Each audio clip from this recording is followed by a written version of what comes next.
Welcome to our Miria Migration Quick Start Guide for Azure.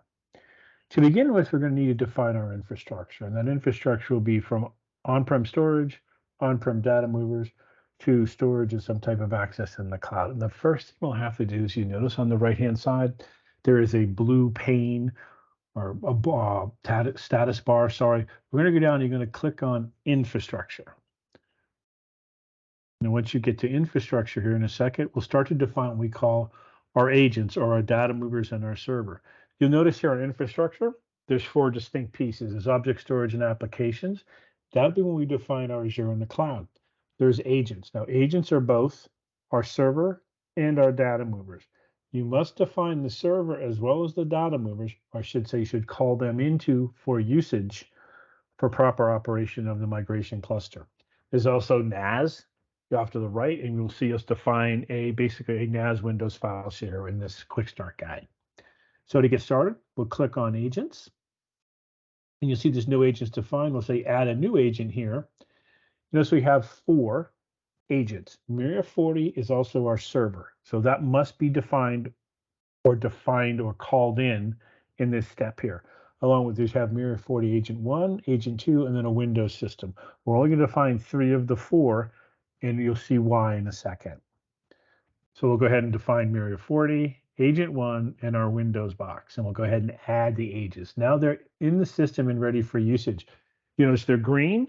That means the agents are actually talking to the server properly, and you're able to open them if you need to and actually peruse them as a user would or as an administrator would from this GUI right here. So the next thing we're going to need to do is we defined our data movers. Now let's go get and define our infrastructure for source, and that'll be our NAS. Now, I mentioned you'll see why in a second when we didn't define one data mover. When you start to define newer pieces of infrastructure coming in and we see a data mover that hasn't been called in for usage, we're going to warn you, hey, we found other data movers. Do you want to call it in, yes or no? And you'll see that pop up on this page. It's not going to hurt anything. Just wanted to show you what it does. So we'll go ahead and we'll click New NAS. And right here's that message I was talking about. Agents have been identified. Do you want to add them?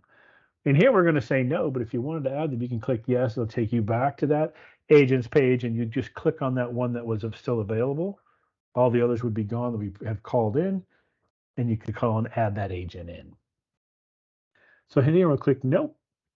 Now, you'll notice right here, you have NAS types other. Because we're just doing a file share off a Windows server for this demo, we're going to leave it as other. Think of other as generic. SMB or NFS, doesn't matter. However, there's other type of storage, Isilons, Cumulos, a whole bunch of others that we can talk to their APIs and communicate with. If you're coming off one of those pieces of storage, you could actually go in the pull down menu here, find it, and select that particular device. Below that, you see select data movers, and this is more selecting the operating systems coming off of the source and matching it. What I mean by that is, if you're doing things that are Windows or SMB based, you're going to want to use a Windows data mover. Preserves all ACLs and everything else. If you're going like to like, in the case of the cloud, some of that gets stripped off depending on the cloud you're going to, doesn't support it. We know which protocols, which ACLs and permissions are supported within each blob or some other type of protocol in the cloud. You're doing things that are NFS based, you're going to want to use a Linux or Unix based data mover. Again, preserve all the POSIX information or NFS4V, ACLs and stuff like that. So here, we're going to select Windows because we're coming off a Windows share. And if you scroll down to the bottom here, what you'll see is you can pool or have single agents. Now, this is just a quick start guide, how to get started very, very quickly. We're going to do things with a single agent, but you could pool data movers. You see a plus button to the right. Also on the data movers page where we added them in, you can create a pool there now because there's data movers there. You would pool like data movers, Linux data movers in a pool, Windows data movers in a pool, and you could select it here. However, for our use case, we're going to go single agent. We'll select single agent, and you notice because we select above Windows, it only shows us the one Windows data mover we had available. If there was pools of them or more than one, they would all be, you could scroll through them and pick the one you wanted. So go ahead here, select next. Now here's our stream option. Stream option is basically the IP address of the source. Now, if it's in DNS and can resolve, you don't have to put anything here. And I'll show you where that section is on the next page. But if it's not, or you want to create separate, we'll call them NASs with different names outside of what you're doing, because maybe you just want to call it NAS1, but it's really share mic. You could create that here. What you would do is you enter the host IP address of that share. Host equals, in this case, it's going to be 172.18.222. Oops, too many twos. Go back 77, and then you can scroll down and hit next. And this is where, if this system or this share resolved within DNS or something else, you could just put the name here. And we'd go out and we'd use DNS as long as we're also hooked into it and go get the IP address. And you wouldn't have to put host equals. One other quick note, and you should look in the manuals when you're doing these guides, and you get all of the manuals when you download and install the software. There's an administration guide. There's also a migration guide. Talks about things called source roaming. So that's a place where we just put host equals an IP address. You can also put something called source underscore roaming. So you can put multiple IP addresses in there, and there's a specific format. So you could load balance. If you're not using DNS with round robining and so forth, we can load balance. Look in the manual for something called source underscore roaming. It'll give you a good description and a good explanation of what to do and how to set it up. So from here, the next thing we got to do is we need to give the NAS a name. In this case, we'll call it Windows File Share or File Server, sorry. And then down below, we need to use it. We can have a Windows account, right? So SMB account access. Now, this can be local or this can be domain, but it should be something that has full read access. We don't need write, we don't need delete access for the account we're going to use, but we definitely need full read. So either something that's administrator or a backup account so it can read everything. Now, in the case of when it's local, some storages may want you to have local backslash in the username or domain name backslash the username. Just be sure you put that in there. You'll know right away when you go to open up the storage. It'll tell you when you look in the logs if you don't have the right password in there or a username, just like you see in all other access logs, user or password is incorrect. And just change and put domain slash or local slash in front of the user. So in this case, we're going to use administrator, and then we're going to use our password.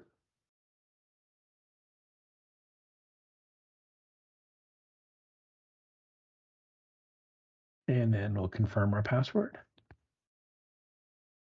And then we'll go to create. And we've now created our NAS. So now we can go to our NAS actually. If to the right, any place you see these blue buttons, think of them as actions. But so I can go in here and I can open it up. I can actually peruse it. I can edit it. I can, when I say edit the NAS definitions. But you notice here, I can go in, I can take a look. I can drill down into the file system and see just how it looks coming through the data mover from the SMB perspective. The next thing we got to do now from infrastructure is we need to go in and we need to create our object storage, our blob, right, that we're going to move data to in the cloud. So we'll select that. We'll say add new object storage. Now, you scroll down in here until you find Microsoft Azure blob. It's pretty, everything's in alphabetical order. So you say Microsoft Azure blob, select it, hit next. Now, this is where things I want to explain and make sure I explain them correctly. We're not defining things right here. It says storage manager container name. This can be any name you want. It's not the container up in Azure. It's just like when you define the NAS or anything else, you can give it any name you want. Typically, when we do these, we tell people to use SM dash a name, storage manager something, and you'll understand why in a moment. So here we're going to name ours storage manager SM dash, or underbar in this case, Azure. And we'll go down there, and now we're going to actually give it the Azure account name we're talking about. One thing I want you to notice here, see the colon S at the end. That means we're going secured, 443 SSL. If for some reason you've decided you want to go port 80 unsecured, you would take out the colon S. I would recommend when you're doing this, leave the :s in there, go secure it over port 443. So we go ahead and enter our account name here.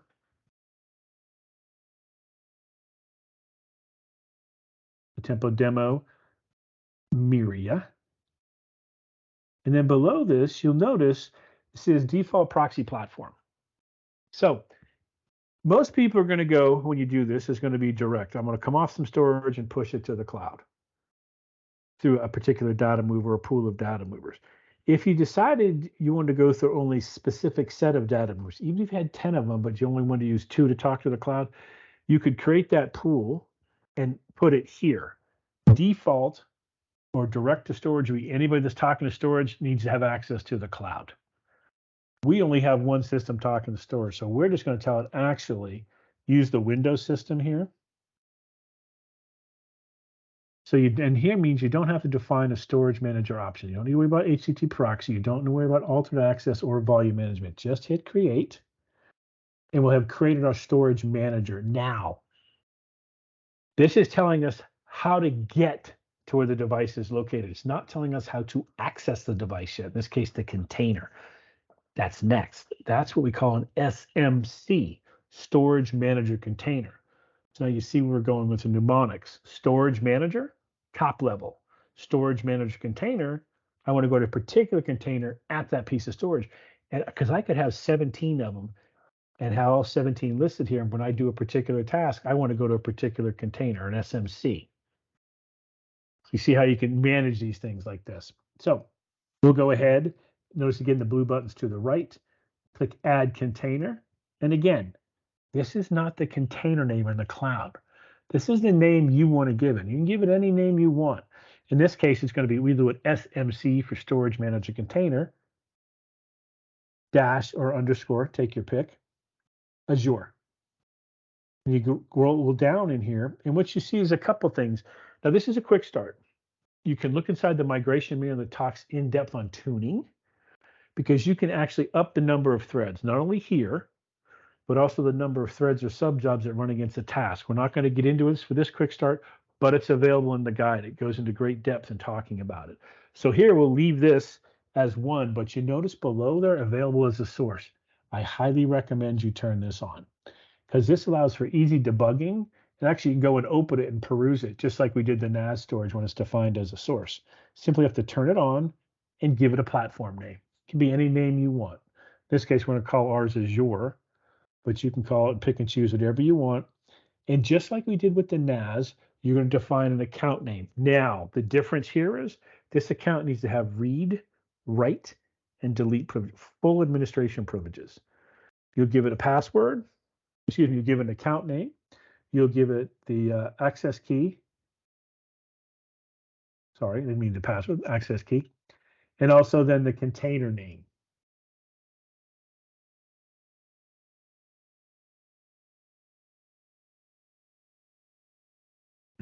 Now, you'll notice a few things here.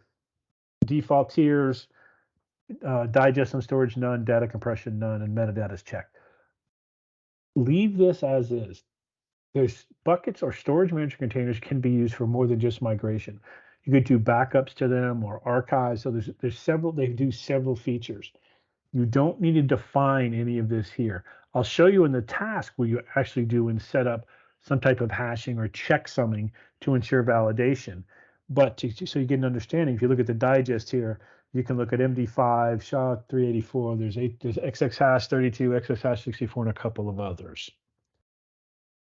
The last real big thing here is down on the prefix. By default, it's turned on. Again, more for backup and archiving because it's a project or a user or a name or something along those lines. Here we're talking about migrating data to the blob or to a blob, sorry. So in this case, you would turn the prefix off because you want it to actually follow the same, we call it one-to-one format.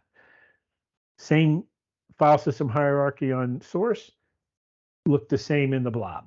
So all you have to do is really go up and turn off prefix. Now you can play with this because maybe you want things different in your migration, and you're more than welcome to go ahead and change things, delete things, and change these tasks at your leisure.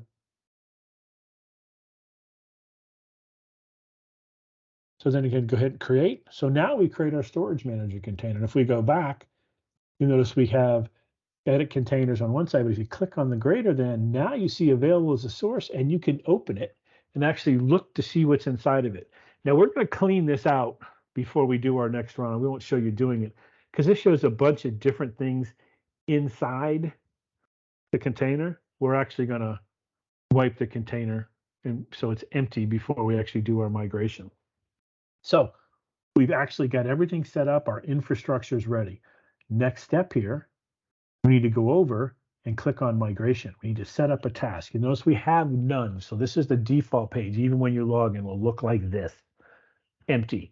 Once you've defined tasks, you'll see other things in here. So you can go ahead now and click on new project. Give it a project name, call it anything you want. A project is a location we're going to store tasks, one or maybe multiple. And leave create new task checked. So when you hit new project, it'll actually bring you right to the task creation page. So now here we do, we simply select our source. We were coming off of our Windows file share or file server. We want to go to our Azure target, basically click next.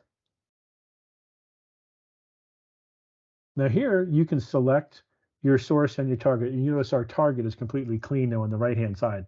So I'm going to open up critical data and I'm going to choose billing data. And I'm going to put that right underneath that Azure. All the data under billing data goes straight underneath that Azure.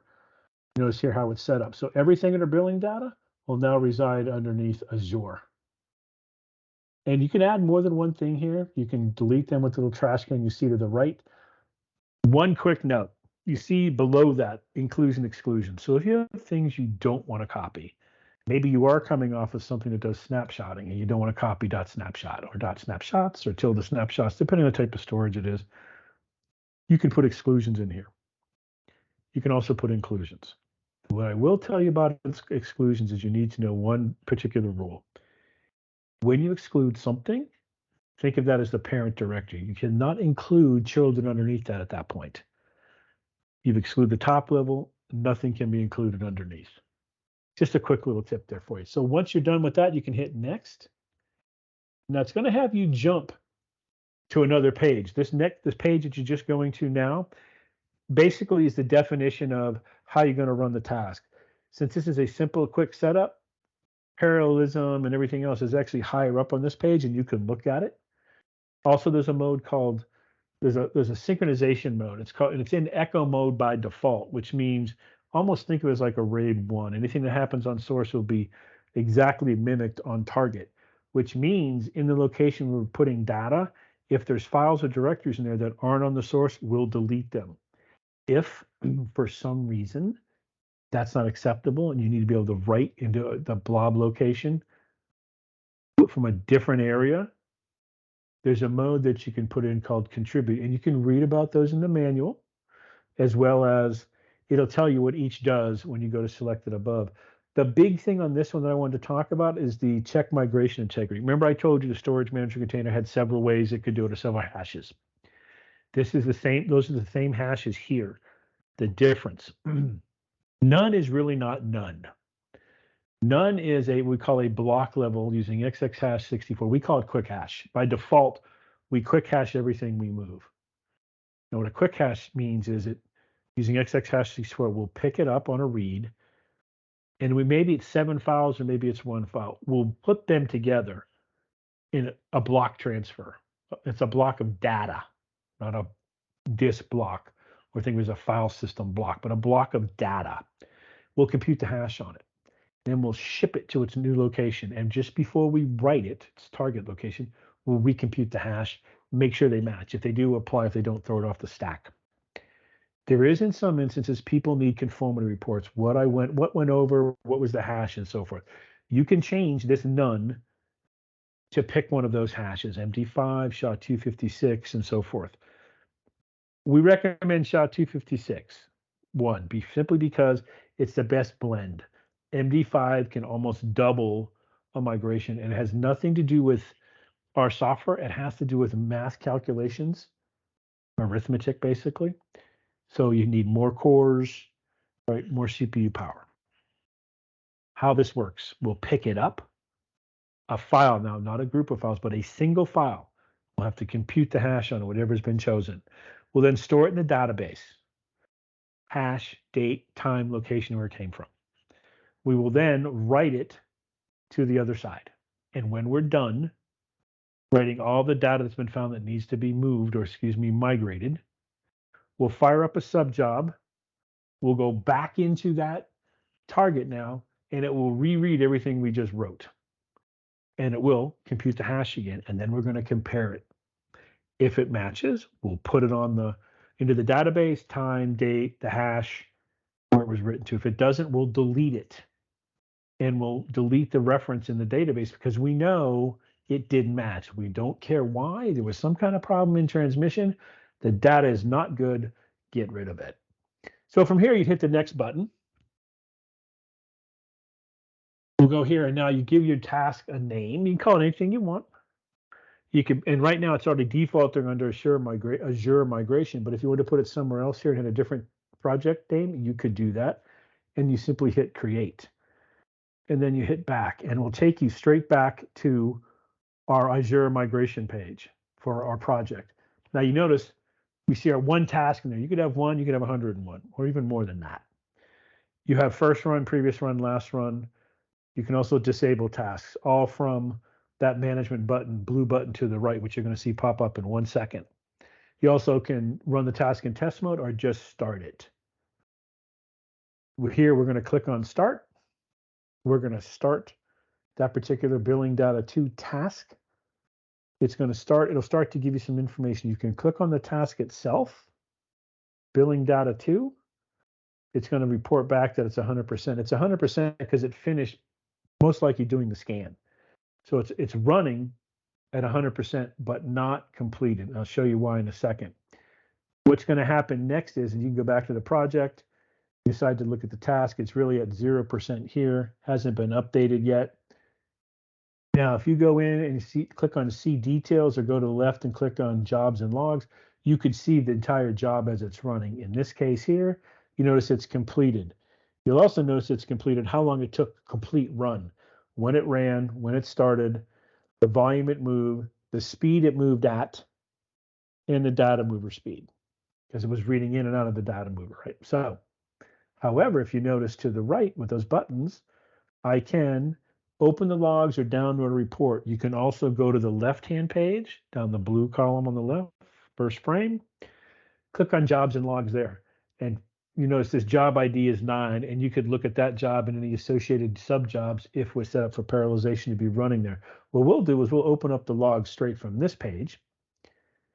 And if you notice here, when it opens up, it's in what we call dark mode. Click on the little sun up top, it'll turn basically into regular daytime mode. You have the ability to go back and look at the logs. Those logs get read from the bottom up. The last thing that happens when the task finishes, it puts a bunch of debug information out. Time it started, how many files, how long it took to scan, how many files it scanned, how many directories it scanned, and so forth.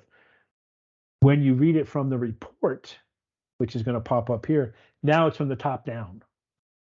And you'll notice the differences. One time you do it, you'll immediately notice the difference. You'll notice here, it's talking about the task, what time it started, what was its name, where was the right platform, what was left platform. So basically source and target, what things were set up for, hard links are disabled. But down the bottom is the real important stuff.